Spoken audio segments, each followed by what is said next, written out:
Well, kia ora and welcome to episode 55 of Tech Bytes, the first one for 2026. So happy new year to everyone. It's great to be back in the summer of New Zealand, he says, as it's raining outside, but had a wonderful time in the Northern Hemisphere in December and January. So great to be here and with my good friends, Kris, Dempster-Rivett and Kelsey Hallahan from, I'll let them talk about where they're from and who they are, because that's the way this rolls, right? So we're thrilled at 2Ns this year to have RAD, Recycle Device, as our social impact partner for 2026. The first time we've done something like that. And in February, we're going to be focusing in on the mahi that they do and how members can be involved. So let's kick this off. So for those among our members and our listeners who haven't met you yet, can you both give us a brief introduction to yourself? So, we like to make this personal. Tech Bytes is not just about RAD. What it was like growing up, how did you find your way into the world, and then how did you get into digital equity? So we're going to start with Kris, mainly because weren't you the winner of the Cheers Award for the 2Ns Awards last year, Mr. Dempster-Rivett? Well, kia ora, Craig. Long-time listener, first-time caller, I guess is what you can call me. I haven't been on your show before, so thank you for the opportunity.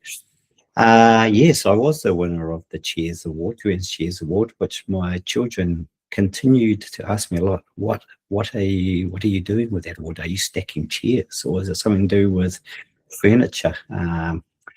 Which I graciously carried that momentum on, that pathway, and yes, that's what we did. I helped Craig and the 2Ns team pack up at the end of the day, so I got an award. But great to be on board, Craig, and here in 2026, talking with you and looking forward to where 2026 takes us in our relationship. I know we've been mates for a long time now, so great to be here to talk about the RAD kaupapa and the other work that Digital Future Aotearoa does. So, ko Kris tōku ingoa, huri hau Ngāti Mania Pōtō no Ngāpuhi no Snails Beach Ahau, ke General Manager Digital Future Aotearoa Ahau e mahi ana. So, great to be here. Whakapapa back to Ngāti Mania Pōtō down in the Waikato and Ngāpuhi up at Northland. Currently living in Snails Beach. And I am the General Manager of Digital Future Aotearoa. And with that, I think I pass it over to Kelsey and she can introduce herself.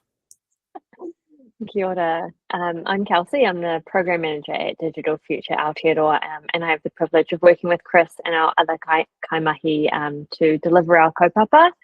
I actually grew up in Whangarei, so sort of similar roots to Kris in lots of ways, but I live in Kirikiriroa, Hamilton. And although my heart is always at the beach, I am constantly here in the fog by the hour, but I wouldn't change it. I love it. I started off my professional life as a primary school teacher, and I have a real passion for education and equity, which is why being part of Digital Future Aotearoa and the RAD kaupapa is so meaningful for me, because it supports our tamariki and rangatahi in the classroom to walk their pathways of life successfully. Something about teachers who get into this mahi, isn't there? Yeah. Maybe it's just to see something in the classroom. And, yeah. It is, yeah. We see things happening on the front line with our kids and in communities, and then we see how we can help with that. We've also got really big hearts, so we can't not do something. Nice. Hey, look, talking about this phrase that we use, this digital divide phrase, digital exclusion, whatever you want to put it. I mean, it can feel a bit abstract to those of us, particularly working in, big high rises in their big cities, and just you don't have your finger on it. So I'm going to ask you, Kris, can you paint a picture of what the reality is in Aotearoa right now? Just how big is this gap for rangatahi needing devices? And what happens to students' futures when they fall into that gap? Yeah, good. I mean, I think the digital divide's been with us for a long time now, in its different states. So I guess we've overviewed that it's where an individual or family is not able to reliably participate in society via digital technologies. This could be due to a couple of things. We like to use MAST, MA, and then I added another little A in there, ST, as a bit of an acronym to sort of break it down. Motivation, there's got to be a motivation to get online or get digital.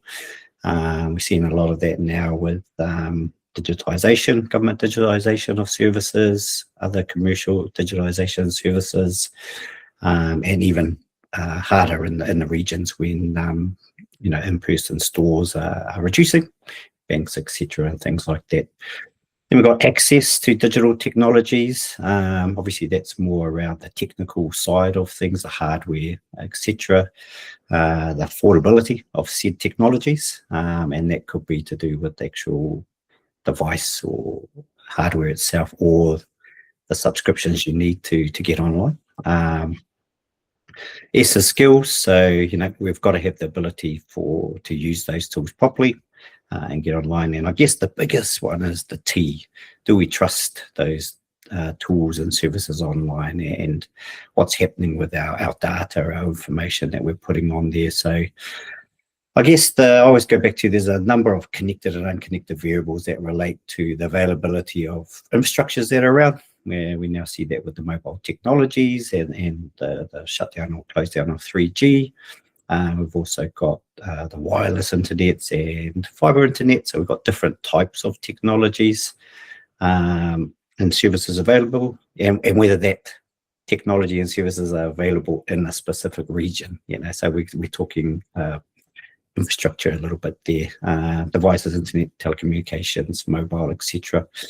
But I think probably the most important aspect of that is, as we sort of are swimming around in this cost of living crisis environment situation for many whānau, it's making it harder to quantify. I guess more people are falling into the material hardship space. So there's about 1.995 million households in New Zealand. About 720,000 of those households, based on Stats NZ figures, say they do not have enough, not enough, or just enough money to survive. Inside those households, we've got about 253,000 households where under CPAG's child poverty report, 1 in 7 children live in material hardship. So, out of that 250,000 households, 1 in 7 of that group are in hardship. 1 in 6, so if we say 2 out of the 7, 1 in 6 are in low or no income households. So, it's hard to quantify. And I guess as, the economic environment we sit in is challenging, and costs are rising, and employment and all those situations are affecting that. So once you fall into that divide, it's really hard to get out of it. And I think that's the biggest thing. Hard to get out of it because either it's outside your realm of influence, so you can't do anything. If the pretty is not in the bank, you can't go out and get those specific things. So all those other supports that are available through the different organizations and agencies become vital to help you. But I guess the big challenge of that is technologies are always advancing. CPI pricing is always increasing. So, we're always drifting further and further away. So the divide is kind of expanding rather than contracting. Yeah, look, you and I have done quite a bit of work around the affordability of broadband services. We did that DECA report over a year ago now, and it's something that we've talked to our members about, but we haven't necessarily focused on that other bit of the affordability, which is around devices and, actually being able to use a service. And so the reason why we're talking to you guys is, there's a certain uniqueness around RAD. And so, Kelsey, I want to ask you about, what does make RAD unique, and this idea of this circular model around, where you teach students to actually repair the devices themselves. So can you talk, because you run the program. Yeah. This is the figurehead, right? And you run the program. So, how does it actually work on the ground, and what changes do you see in those students? Yeah, so I guess your members might not realise how the whole program works, so I can kind of briefly talk through that. Basically, we take donated devices who have lived their first life mostly in a corporate setting, so they're ex-fleet after 3 to 5 years, ideally. We just securely data wipe them, and then we give them out to our RAD clubs that are set up to refurbish laptops. So we've trained rangatahi how to diagnose and fix and fully refurbish, get them right up to scratch again. And then they are gifted either to those students who actually refurbish them, to their classmates, or out into community gifting partners through the likes of like libraries or social workers, those kinds of partners that we have in the community. So it is a really circular model from a sustainability point of view, because we're not like shortening the life of a device, we're really extending it out and getting a lot of extra wear out of it. We know that from an environmental point of view, a lot of the damage is done when the device is first created. That's the biggest part of the footprint. So we may as well keep it going for as long as possible. And then we are giving somebody who would be without a device, obviously a device that's for free. And along the way, they get the tech skills for the rangatahi who come to our workshops or in our RAD clubs. So for some of them, it's a real extension of a passion that they've already begun to grow, you know, through their earlier years. For others, it's the first time they've like even picked up a screwdriver and they don't even know what this is going to lead to. But we've heard lots of stories about rangatahi who have developed that passion and then ended up going to university for like computer science or engineering. For others, it's just opening their sort of first step into just participating in the digital world, you know, like they may not have access to a device, but also their skill set is something that is an area of need for them. So this is kind of another way to fill that kete. Obviously really topical at this time of year. It's back to school. We're seeing it in the news. It's on every parent teacher stationery list is, hey, you need a device. And so the reality of what that costs, even for like a cheap refurbished one from the likes of a retailer, is sort of upwards of $300. We run our program last year, per laptop cost was less than $170.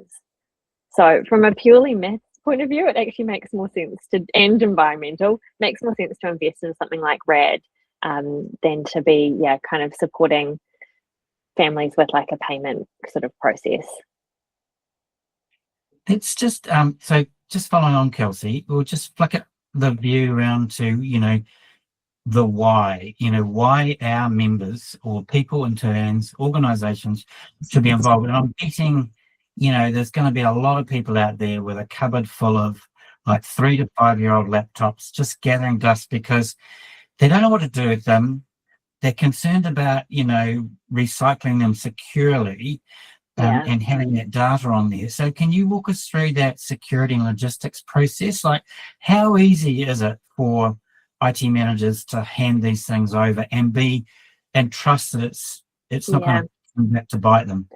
Yeah, we work with all of our donors on like a really personal level. So there is sort of like a standard-ish process, but we're really flexible to everyone's needs. So I guess the most standard sort of process is you let us know you've got something and what you've got, and we say, yay, that's exactly what we're looking for, or maybe that's a bit outside of our realm. We work with them to get it to a warehouse in Auckland where it is securely data wiped, and we provide wiping certificates for donors afterwards. We can do like a gifting letter where they formally hand it over to us so that the accountants stay happy. We can take devices that are already wiped by the organization. We can work on a different like wiping level if that's what they need, depending on what kind of data they have. We've done it all with everybody. We're really flexible around what that looks like. And then from a why you would do it point of view, it's kind of the right thing to do to extend the life as much as possible. But you can also use it for all of your like CSR reporting and everything. You can put all that carbon avoidance into your goals. You can shout about it in your end of year report. You can let your community and your business partners know that you guys are doing great stuff and that you should be shouting about it. Yeah. I mean, I know just when I was talking to my board about it at the end of last year, there's a couple of them that have been involved in the program and, and keen to continue on. I've got this picture, you're talking about securely wipe. I've got this picture of people sitting in a warehouse running magnets over the top of hard drive, because that's what you see on TV, right? Yeah, Oh, no. Data wiping the hard drive. That's yeah. more what we're talking. I just while we're talking about this, how many, or what's your minimum number of devices that you're interested in getting from people? We actually don't have a minimum number. We take even from individual donors, although we're a little bit more picky because the life of an individual owned laptop can be a little bit harder than something that's been in a work environment for a shorter period of time. But we do take donations from individuals, from small businesses, 2, 5. We'll literally take anything, because at the end of the day, it all does add up. And it's kind of one of the beauties of the program, is that it's a whole lot of people collaborating for something to be done in a better way. Yeah, I got my dad's old laptop, but it's 15 years old, so I'm pretty sure. Sorry, it's 10 years and under. Yeah, 10 years and under. We'll take 10 years and under. So even your devices that are no longer went out the door with Windows 10, your non-compatibles, we have other options that we'll do with that. So our kids like to turn them into Chromebooks. That's a great option. Things like Linux or Google Flex, any of those sorts of options. And they work really well for different use cases. We give to students, but we also give to community members whom all they need is sort of like a Chromebook-esque thing. Yeah. So we've chosen you as our partner, not just because it feels good or because I like you or you're my mates, but because it actually does some good. So beyond this tick box that Kelsey was talking about, CSR, I mean, it's not a tick box, but why is closing the digital divide so critical for our future talent pipeline, which is a key issue for our leaders? So, and why should a CIO or a CEO care about the issue economically? Yeah, it's a good question. And I know we've been talking about this for as long as I can remember, us ourselves, with yourself, Tuans and Deca, but probably even you before that, Craig. I think we, at the conference last year, you pulled out one of your papers from moons ago, and we could probably list the things that have been the problem, and we can still list them now as a problem.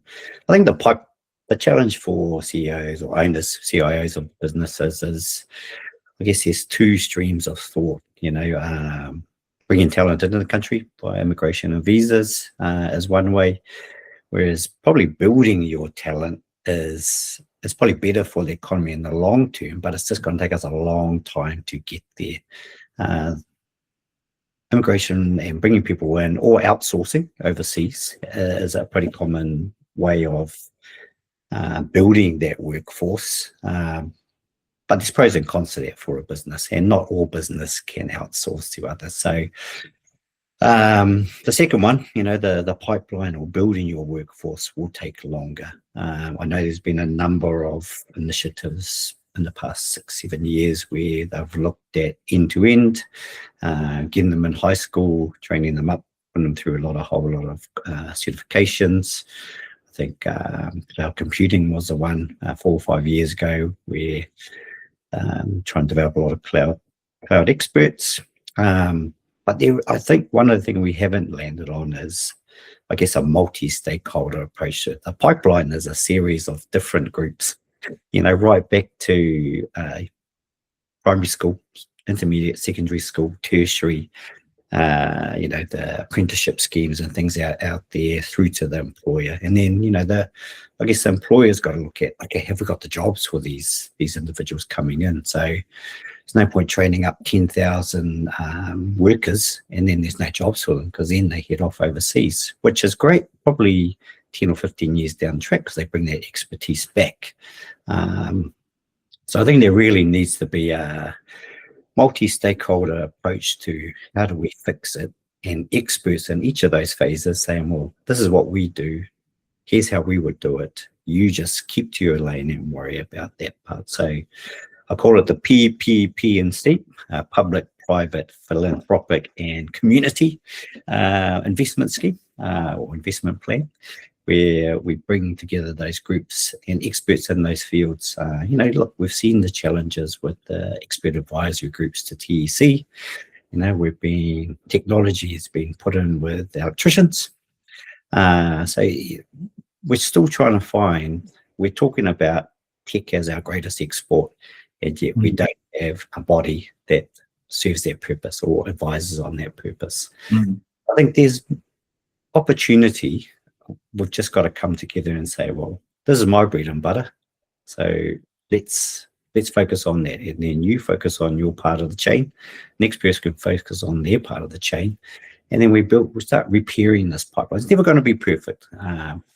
Water pipes, water mains, I don't want to talk about all that, but these are the things that we need to invest long term in. It's infrastructure, it's investment infrastructure. It's not I'm going to do this for 1 year, 2 year, and we're going to fix it all. So I think for CEOs and CIOs, it's two opportunities. You provide professional development or learning or job opportunities internally. So if we shift someone into another position, whether that's up, sideways, backward, down, whatever, it then creates a gap for another person to come into the organization. So if there's a real buy-in to the ethos of building our tech pool, which we've got a massive pool, but it's more we haven't got the jobs to service them, or not in the right industry. So we can create a sort of, not a vacuum, but more of a process where people come in at an internship or junior level, learn the ropes, and can progress up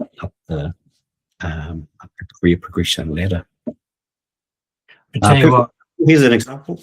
Yep. I trained as a school teacher. Well, I did my degree, then went and couldn't find a job, so I went and did my 1 year postgraduate secondary teaching.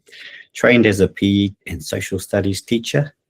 6 months into my first job, there was there was a need for an ICT teacher. 17 out of my 18 years of teaching, even though qualified as a PE social studies teacher, it was done in ICT, or digital technologies. So, I think the willingness for people to learn now that they're more integrated, or digital technologies integrated in their whole life and work life, there's more opportunities then for internal progression. So I always say, look internally, because you've probably got people with the skill set that fit that. Look at your job advertisement, and list, is this person a real person, or is it these are all the things that I wish I had in this job role, but actually I don't need all of them. So yeah, it's a big one, but I think the government will have to come to the party to support corporates and industry to help build the jobs at the end of there. Without the jobs, we can't keep them in the country. Yeah, good point. Sorry, a bit of an aside. You're great at coming up with these 5 or 6 letter acronyms, aren't you? So I think we're just going to call you KDR from now on. So it could be snappier though. Yeah, it could be. Yeah. Anyway, look. PPV's a PP private. A public 4 P's and a C. Yeah, man, you got to work on your marketing, mate. Only in the acronym that we can slide into government chat. But PPP is a public-private partnership. We just added a C on the end, change one of the words. Moving on from these highfalutin acronyms, let's personalize it a little bit. Like, we talked at the corporate level, talked about the program. You guys have distributed thousands of devices now. Is there one specific story of a student or whānau that really sticks with you, that highlights the immediate impact that a single device can have on a life? I mean, last year we distributed 2,585 laptops. I think over our 5 years, we're heading very close to the 10,000 mark. And I can tell you that our inbox is the same every week. The stories just don't stop coming, and they're all very similar, and the impact is massive. And just at the end of last year, we had, just one off the top of my head, a whānau come in who had 1 mobile device for a single parent and 3 school-age children, 2 of them at high school, 1 of them at intermediate. And their internet access was also not reliable. And this was coming in via a social worker community group sort of organisation. So they were coming in, could we just please have 1 laptop so that mum can help do her bills and then maybe help the kids. And we said, no, you can have as many laptops as we can give you for the children who need them, so that the intermediate age child can participate in that online learning homework, that our 2 high school students are able to do their assignments and study for their NCEA exams. And that just completely changes the course of the education for 3 rangatahi, and then also a parent who's looking at work opportunities, who's looking at how to manage the household and support 3 young people into their success as they get older. So, I mean, every story is like that for us. Every year at the beginning of the year, we expect around 1,000 devices to be requested from us in the first couple of weeks of school, which is a need that we cannot ever meet. We don't have that kind of surplus sitting around. In fact, at the moment, we have none. So all of the requests that are coming into us for the start of the year, we've got no laptops left to give because our donation supply in from corporate and from organisations has been so low in the last 12 months that we're not able to kind of stockpile anything for term 1 like we normally try to do to support the overwhelming need that we know will come in. So this is why we really need to get businesses on board with doing the right thing with their laptops at the end of their first life, so that we can keep having that impact every year. Yeah, well, let's talk about that gap, because you see that gap between corporate donors and community recipients. So what's the biggest misconception that people have about digital poverty or lack of digital inclusion in New Zealand? I think one of the biggest misconceptions is if you don't see it. If you're somebody who's in a really privileged position, say you work in a tech job, you're in corporate, you're surrounded by devices, access all the time, they actually don't often see that there is a divide. There's like the people that I talk to regularly, they can't imagine a world where they go home and their kids don't have an iPad and fast internet and all the access and support skills wise that they could possibly need. So it's just not in their vision, first of all. And then I think second is probably that it's just that it's not even in their vision, to be honest. And that doesn't have that it has a flow-on effect to their education. They don't also realize how digital learning is now, how important it is for NCEA exams. A lot of exams are actually sat online on a computer at school. So if your skills are lower, you're already at a disadvantage when you're trying to take the exam, because you're not used to using a computer. It's not yours, maybe, all of those kinds of skills come into play. Do you have anything you want to add to that, Kris? Yeah, sorry, I think I interrupted you. No, I think I'll jump in on the last question, and then, but all I'm saying, look, we do a lot of work with children and youth in rangatahi, tamariki, and the biggest challenge for us is the free education is not actually a free education as we once knew it, because a lot of our whānau have multiple children in schools in kura, as Kelsey alluded to. And the biggest challenge with that is the device is just one part of that expense. We've got stationery, we've got uniform, we've got all the other things related to attending school now. So, and I think that can be overwhelming for a lot of people is, the digital divide or digital equity issues, inclusion issues that we see are big, and they are broad, and people always look to the government to solve that problem because, that's an MOE thing because it's in education, or, that's for people who receive a benefit. So that's MSD's job to fix that or do something about it. And yes, they should play a part in that. I think what's probably easier for us to do is paint the picture of, like what you said earlier, you've got those devices sitting in your cupboard, you don't know what to do with them. We can create you a direct link into a refurbishment program where they can be either tested, checked, see if they work, or then sent off to e-waste, recycling. And there is a pipeline for that. So what is the low-hanging fruit that is easy for our SMEs, because they're only small businesses, and showing them what that pathway looks like.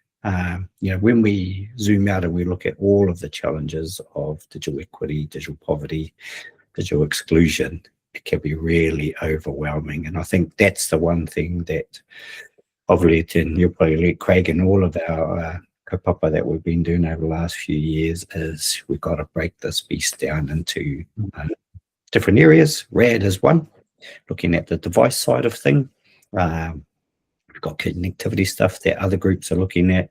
We've got skills stuff that other people are looking at. And then I guess the only other thing that's missing is that wraparound support services that community and not-for-profit organisations already have those relationships. It's how do we make sure that we're making an awareness and educating those groups who have the intimate contact with those whānau. It's trying to, not marketing, I don't want to call it marketing, but so they know here are the tools or initiatives that are available to support them. So keeping it simple for your members, we can take devices, 10 years or under, of course, laptops, and we can put them into the RAD program. I guess the other part comes with all the other digital equity advocates of, cool, there's RAD, they do the laptops. Here's all the other ones that go out and do some of the other challenges and things there. Okay, well, on that note, looking ahead, this idea of this partnership that we've got, which we haven't done before, I mean, what would success look like? I mean, every 2ANZ member jumped on board, or every corporate or organisational, what kind of dent could we actually make in the numbers in the next 12 to 24 months? Well, when we looked at our donation supply in last year, we were looking at the start of December about 1,000 devices fewer than the previous year. Now, both those years, 23, 24, 25 even, all had a greater need on us than what we could supply. So if we could even just look at matching where we were before things got even more tricky economically, that would be amazing. So then we could continue to maintain our clubs. This is one of our other kind of concerns, is that we've got these amazing rangatahi out in schools and community groups who are really excited about refurbishing, who love it, know how to do it, want to keep going, want to give back to the community in their school. But if we can't continue to supply them with like a good amount of laptops to actually run their club, the club kind of can't exist anymore. And that's a really disappointing place to be in for them, and for their community who are kind of relying on those devices to come in for education purposes. So for me, that would kind of be like a great goal, is like, could we get to 1,000? That would be probably achievable and would also make a real difference for us and our program. Awesome. Well, it's been great talking to you. I know you're both incredibly passionate about this work, but it is about people, and techbytes is a little bit about you guys as well. So, I always finish up with this one, and you're not getting away with it. What's one book or podcast or website that you are reading or listening to right now that you'd recommend to the audience? And Kelsey, you're alphabetically first, only just, but yeah. So what's your answer to that question? Well, actually, at the moment, and I've just started the book, but I'm really enjoying it. So I won't endorse it all the way because I know it's a controversial one, but it's Careless People, a story of the place I used to work, which is by Sarah Wynne Williams, and talks about her experience at Facebook and Meta.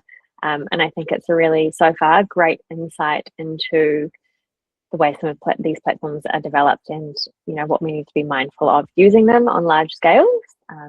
That's kind of my plug at the moment. That's a great book. I've read that book, and it's really readable as well. So it's a fascinating read. Yeah, Mr. Dempster-Rivett, or KDR. Good question. Not a big reader myself, but when pushed, I guess I have read some. So Gilbert and Oka's latest book was the most recent one, and for the travel coming up shortly, The Good Psychopath's Guide to Success. Okay, sounds great. Well, it's been, as I said, it's been great to talk to you two. Thank you, everybody that's listening to episode 55. We've got past the 50 and we're continuing to move on. So I've got to try and hit the next number, which I suppose is 100, but we'll see how we go. Those of you that are listening, if you're listening, I notice, you can hear these and any previous ones on any podcast platform, and they're all on our YouTube channel, and you can find that on our website. Just go in there, turns, and look for Tech Bytes. So thanks, Kris. Thanks, Kelsey. And this is the start of our project this year. I look forward to talking to you more as we go. So ka kite anō. Ka kite. Ngā mihi, Craig.